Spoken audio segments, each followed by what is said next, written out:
भारत और फिलीपींस के बीच एक अहम डिफेंस डील पर बातचीत अब अंतिम चरण में पहुंच चुकी है। इस समझौते के तहत भारत का स्वदेशी Akash surface to air missile system Philippines को सप्लाई किया जाएगा और यह डील साल 2025 के अंदर फाइनल हो सकती है। करीब $200 मिलियन की यह संभावित डील भारत की फिलीपींस को दूसरी बड़ी डिफेंस एक्सपोर्ट होगी। इससे पहले भारत ने 2022 में $375 मिलियन की BrahMos supersonic cruise missile deal पर साइन किया था।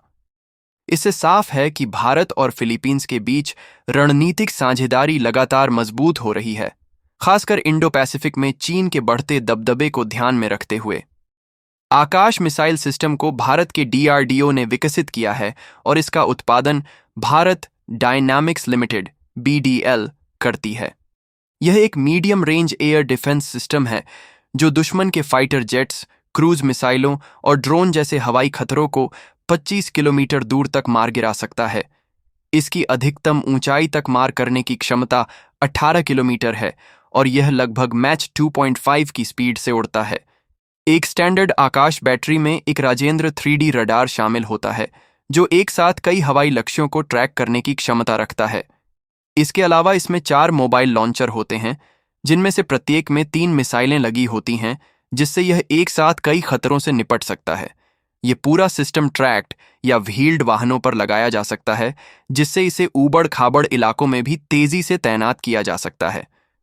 फिलीपींस की सेना अपनी एयर डिफेंस क्षमताएं बढ़ाने की प्रक्रिया में है, खासकर साउथ चाइना सी में चीन के आक्रामक रवैये के चलते। 2020 के बाद से फिलीपींस की सेना लगातार नए हथियारों की खोज में है। जनरल रोमियो ब्रोवनर, जो फिलीपींस की आर्म्ड फोर्सेस के चीफ हैं, उन्होंने 2025 की शुरुआत में कहा था कि देश और ब्रह्मोस जैसे हथियारों के साथ साथ एयर डिफेंस मिसाइल सिस्टम्स भी खरीदना चाहता है।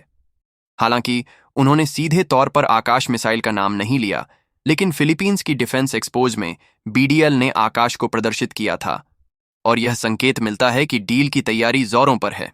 अब तक यह स्पष्ट नहीं हुआ है कि आकाश सिस्टम को फिलीपींस की आर्मी ऑपरेट करेगी या मरीन कॉर्प्स, लेकिन यह तय है कि सिस्टम को शोर बेस्ड एयर डिफेंस प्रोजेक्ट के तहत तैनात किया जा सकता है, यानी समुद्र तटीय ठिकानों की सुरक्षा के लिए। भारत में यह सिस्टम 2014 में वायुसेना और 2015 में थल सेना में शामिल हो चुका है। साल 2024 में आर्मेनिया ने भी इसे खरीदा, लगभग 230 मिलियन की डील के तहत। इस सिस्टम में लगभग 66% स्वदेशी कंपोनेंट्स हैं, जो इसे आत्मनिर्भर भारत अभियान का प्रमुख उदाहरण बनाता है। विशेषज्ञों का मानना है कि यह डील आर्मेनिया की डील से बड़ी हो सकती है।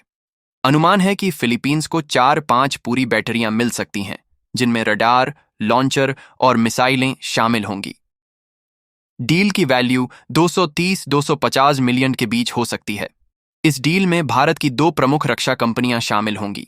भारत डायनामिक्स लिमिटेड BDL इस प्रोजेक्ट की मुख्य निर्माणकर्ता कंपनी होगी, जो मिसाइलों का उत्पादन संभालेगी। वहीं Bharat electronics limited BEL radar और ग्राउंड कंट्रोल सिस्टम्स जैसी अहम तकनीकों की सप्लाई और इंटीग्रेशन का जिम्मा उठाएगी। इससे भारत की यह क्षमता भी दिखती है कि अब वह केवल एक ग्राहक नहीं, बल्कि एक ग्लोबल डिफेंस सप्लायर बन चुका है।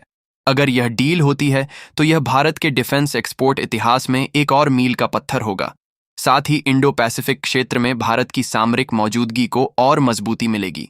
चीन को भी एक बड़ा कूटनीतिक संदेश जाएगा कि भारत न सिर्फ अपने लिए बल्कि अपने मित्र देशों के लिए भी भरोसेमंद सुरक्षा साझेदार बन रहा है।